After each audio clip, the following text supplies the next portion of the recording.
നമസ്കാരം. രണ്ട് പിഞ്ചു കുഞ്ഞുങ്ങളും ഭാര്യയും പ്രായമായ അച്ഛനെയും അമ്മയെയും അവരുടെ പട്ടിണി മാറ്റാൻ വേണ്ടി രാം നാരായൺ എന്ന് പറയുന്ന ഒരു ചെറുപ്പക്കാരൻ കഴിഞ്ഞ ഒരാഴ്ച മുമ്പ് കേരളത്തിലെത്തി. അദ്ദേഹത്തിന് ചെറിയ ജോലി കിട്ടി. ആ ജോലി കിട്ടിയ ശമ്പളം കൊണ്ട് കുറച്ച് മദ്യവെച്ചു. നടക്കാൻ പറ്റാത്ത അവസ്ഥയിൽ റോഡിന്റെ സൈഡിലിരിക്കുന്നു.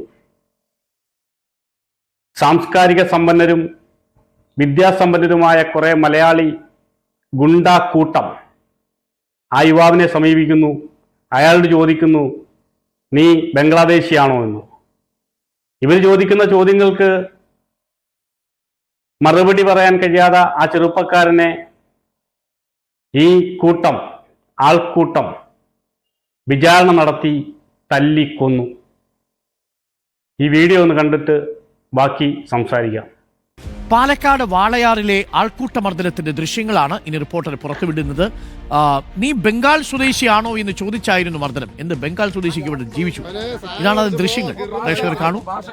അയാൾ അല്പം മദ്യപിച്ചിരുന്നു എന്നുള്ളത് വസ്തുതയാണ്. പക്ഷേ കയ്യിൽ ഒരു മോഷണ വസ്തു ഉണ്ടായിരുന്നില്ല. तुम्हारा गांव किधर है? तुम बांग्लादेशी? वो मेरा बहन को लिखा है। बहन में बांग्लादेशी। और तुम्हारे गांव में कहाँ है तुम? दो ठोक हमारे बांग्लादेशी। बांग्लादेशी दो ठोक आपको बांग्लादेशी?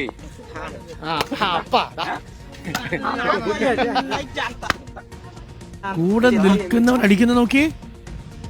പാവം മനുഷ്യൻ. അയാൾക്ക് ഒന്ന് നമ്മൾ ഇവർ ചോദിക്കുന്നത്, നിങ്ങൾ ബംഗ്ലാദേശിയാണോ? അയാൾ ബംഗ്ലാദേശിയല്ല, ബംഗാളിയാണ്. എന്നിട്ടും ബംഗ്ലാദേശിയാണോ എന്ന് ചോദിച്ചുകൊണ്ടാണ് ഇയാളെ മർദ്ദിക്കുന്നത്. രാംനാരായണന്റെ മുഖത്ത് മർദ്ദനമേറ്റ പാടുകളും മുറിവുകളും കണ്ടെത്തി. ആ ദൃശ്യങ്ങളിൽ നമുക്കത് വ്യക്തവുമാണ്. ആ മർദ്ദനം അഷ്കറിലെ കരിമ്പയുണ്ട്. അഷ്കറിലെ കരിമ്പ ക്രൂരമായ മർദ്ദനമാണ്. ഒരു പാവം മനുഷ്യൻ നിസ്സഹായനായി ബംഗ്ലാദേശിയാണോ എന്ന് ചോദിച്ചുകൊണ്ടാണ് ആ പാവത്തിനെ തല്ലിക്കൊല്ലുന്നത്. തന്റെ നാട്ടിൽ ചെയ്യുന്ന ജോലിക്ക് വലിയ കൂലി ലഭിക്കത്തില്ല എന്ന് കണ്ട് നല്ല കൂലി ലഭിക്കുന്ന കേരളത്തിലെത്തിയ ആ പാവത്തിനെയാണ് ഒരു കൂട്ടം ചെറുപ്പക്കാർ ചേർന്ന് തല്ലിക്കൊന്നത്.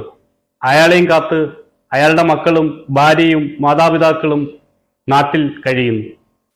ഇതിനു മുമ്പും ഇത്തരത്തിലുള്ള ആൾക്കൂട്ട വിചാരണയും കൊലപാതകങ്ങളും കേരളത്തിൽ നടന്നു കഴിഞ്ഞിട്ടുണ്ട്.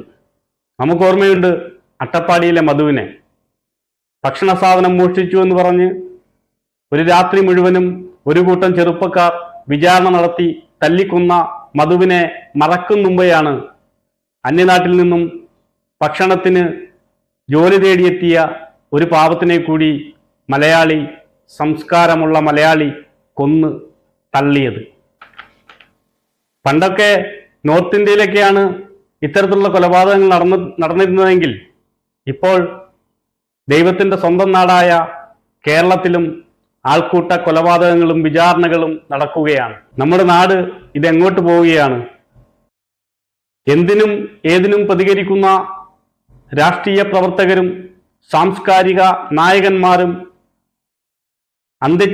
ചർച്ച നടത്തി വിചാരണ നടത്തുന്ന മാധ്യമ ജഡ്ജിമാർക്കും ഇതൊന്നും ഒരു കണ്ടന്റേ അല്ല. കാരണം അയാൾ ദരിദ്രനാണ്. അയാളുടെ കയ്യിൽ പണമില്ല. അയാളുടെ കയ്യിൽ സമുദായമില്ല. അയാളുടെ കയ്യിൽ വോട്ട് ബാങ്കില്ല. അതുകൊണ്ട് ഞങ്ങൾക്ക് ഇതൊന്നും ഒരു വിഷയവും അല്ല. ആ പാവത്തിന്റെ കയ്യിലുള്ളത് കുറച്ച് പട്ടിണിയും ദാരിദ്ര്യവുമാണ്. അതുകൊണ്ട് അയാളെ കണ്ടില്ല എന്ന് മനഃപൂർവ്വം നടിക്കുകയാണ് കേരളത്തിലെ മാധ്യമങ്ങൾ.